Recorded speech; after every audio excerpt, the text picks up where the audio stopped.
stay in the courts, and the murder accused former Mpumalanga MEC Mandla Msibi has been granted bail of 20,000 rand. So have his two co-accused. They all face 2 counts of murder and 1 of attempted murder.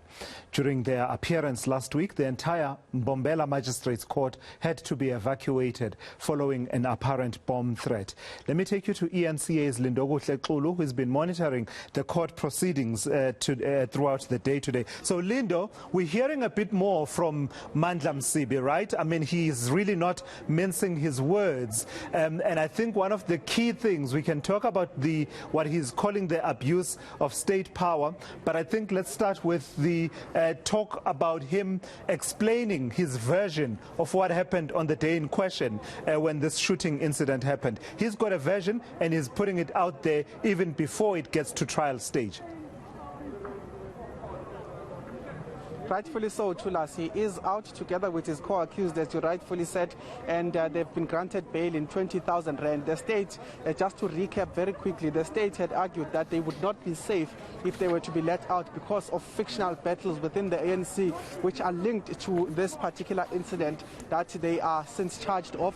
But I can tell you that afterwards he was just at the stage behind me speaking to some of the members of the ANC that have been supporting him, some of the supporters that were in song throughout the week, last week as well as today, as he is granted bail. And he's not mincing his words.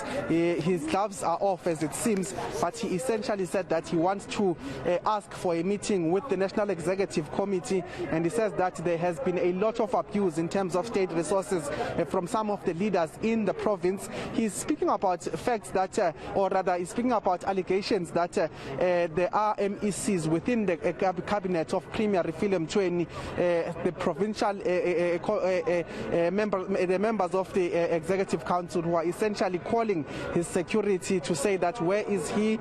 Some of them who are calling to verify before he was arrested that indeed he's been arrested. So he says that this is a sign that this was a long time coming. But the biggest thing about this, Tulas, is that he says that what is happening here, him being inside court and all of those things, is essentially small things compared to what was supposed to happen to him. He says that there have been several death threats, and he suspects that the members of the Executive Council in Mpumalanga are involved. He says that in one instant there was even a call from the Premier's office to ask his whereabouts, which is something that is not allowed to be shared with anyone. So certainly he does say he wants a meeting with the National Executive Office, the national bearers of the ANC's office in Luthuli House, and he wants to name and shame all of those that had since been involved in terms of him getting to this point, but also some of those that he believes were involved in trying to claim his life.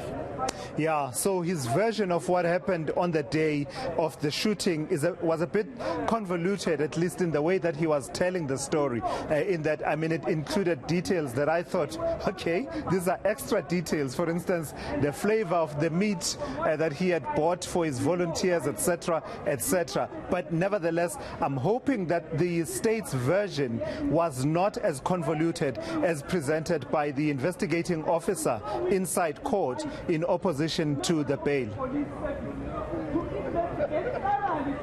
The investigating officer, Chulas, if I may touch on his evidence, because he was a witness before court of the state, essentially tabling the whole state's case in terms of what they believe had happened here. But the investigating officer says that this started at Nothing House, where there was a finalization of the list of candidates in the province of Mpumalanga in terms of the local government elections, and that there was a shooting that happened there while some members were making their way there.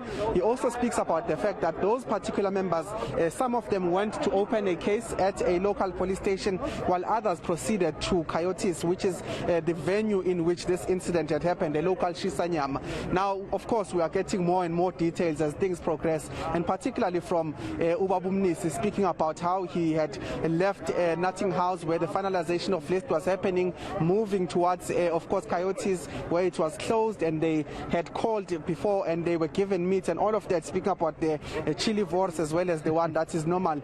But he essentially, Tulas, the version of the MEC or former MEC is saying that they were inside court. Now, this is the most important part of what is happening here. He touched on it a number of times, but he says that the investigating officer has always been torn. He's speaking about ANC factions. He's too involved in the case in that manner. And what he says is that he did not investigate this case thoroughly. First of all, not taking any of their statements. Second of all, the witnesses that are since now in witness protection were also had also given statements of what happened days after the incident happened. But more than anything, there is an evidence, CCTV footage that the investigating officer has told the court that they have from one of the buildings outside.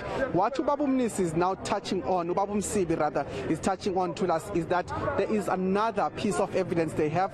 There is a CCTV footage they're looking from in terms of using it with his lawyer so that it doesn't even get on trial. But essentially he says that this is their piece of evidence in terms of the fact that they will prove that they were inside, and when the shooting started they were whisked away into a VIP area. So certainly it's bound to get more and more interesting as the facts come out, but they are butting heads here. The state believes that they are in fact the alleged the suspects, but at the same time Msibi says that this is politically motivated, but more than anything they'll have to prove it in court. And in those words he said that he accepts the PEC telling him to step aside. He also accepts the Premier telling him to step aside from his position as MEC, but he says that there's still a lot to prove for them in terms of the case which they are set to do. The case has been postponed to the 6th of December, but he alluded right here on the stage addressing some of the people that are here to say he does not even believe that that day will come because they've since obtained evidence in terms of their version of events. All right, that should be quite interesting then, Lindo. I believe we can hear from the investigating officer before we conclude with you. Well, we do not have the investigating officer. In fact, he wasn't even in court today. He last was in court when he was testifying. After that, he's since been out of court. Right. So we unfortunately don't have anything from him except his version of events that he said earlier on in court. Perfectly fine. Thank you for that, eNCA's Lindokuhle Xulu. Very rarely will you think that in talking about a murder case in court, will you have to mention chilivors. Like you can't make this stuff up, but there you are, the version coming from Mandla Msibi there, that he had bought chilivors and the other normal vors and meat for, I don't know, hundreds of rand or something for volunteers that he had been working with. So it would seem, he says, he's got evidence that will prove his version of events and basically disprove what the state is accusing him of.